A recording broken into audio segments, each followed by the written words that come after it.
রাজধানীর ঐতিহাসিক সোহরাওয়ার্দী উদ্যান ছাপিয়ে আশপাশের সড়ক গলিতেও ছিল জামায়াতে ইসলামের নেতাকর্মীদের ঢল। শনিবার সমাবেশ শুরুর ৬ ঘন্টা আগেই দলটির নেতাকর্মী এবং সমর্থকদের উপস্থিতিতে কানায় কানায় পূর্ণ হয়ে যায় সোহরাওয়ার্দী উদ্যান। সোহাগ বিশ্বাসের রিপোর্ট। স্বাধীনতার পর ঐতিহাসিক সোহরাওয়ার্দী উদ্যানে জামায়াতে ইসলামের এটাই প্রথম কোনো বড় সমাবেশ। এত বড় সমাবেশে অংশ নিতে পেরে উচ্ছ্বসিত নেতাকর্মীরা। সমাবেশে এসে জামায়াত নেতাকর্মীরা বলেন, ফ্যাসিস্ট আওয়ামী লীগ সরকারের সময় সমাবেশ তো দূরে থাক, নিজ বাসায় ঘুমাতেও পারতেন না তারা। তবে এখনকার চিত্র একেবারেই ভিন্ন।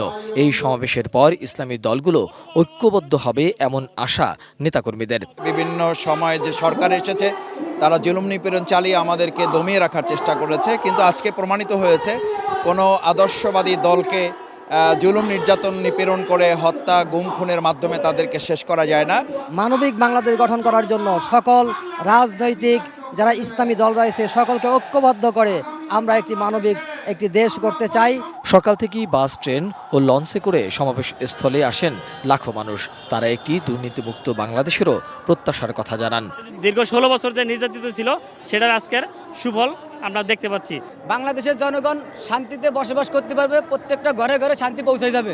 ঐতিহাসিক সোহরাওয়ার্দী উদ্যানে জামায়াতে ইসলামের এত বড় জামায়াতের নেতাকর্মীদের জন্য একটি স্বপ্নের মতো।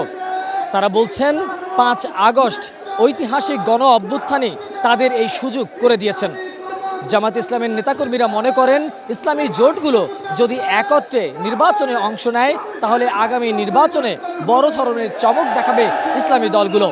জামায়াতের জাতীয় এই সমাবেশে বিএনপি ছাড়া ফ্যাসিবাদ বিরোধী প্রায় সব দলই অংশ নিয়েছে। তাদের সবার মুখেই ছিল ঐক্যের কথা। রাজনৈতিকভাবে সাংস্কৃতিকভাবে এই মুজিববাদের কোমর ভেঙে দিতে হবে। এদেশের মানুষ ফ্যাসিবাদ মুক্ত এটি সুখী সমৃদ্ধ কল্যাণ রাষ্ট্র চায়। সরকারকে বলতে চাই সেই শাসনতান্ত্রিক ব্যবস্থার মৌলিক পরিবর্তন না করে আপনারা নির্বাচনের দিকে হাঁটবেন না।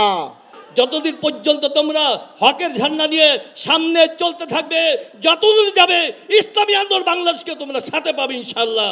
আগামী নির্বাচনের আগে ঢাকায় এই শোডাউন নেতাকর্মীদের উজ্জীবিত করবে বলে মনে করেন জামায়াতের নেতাকর্মীরা।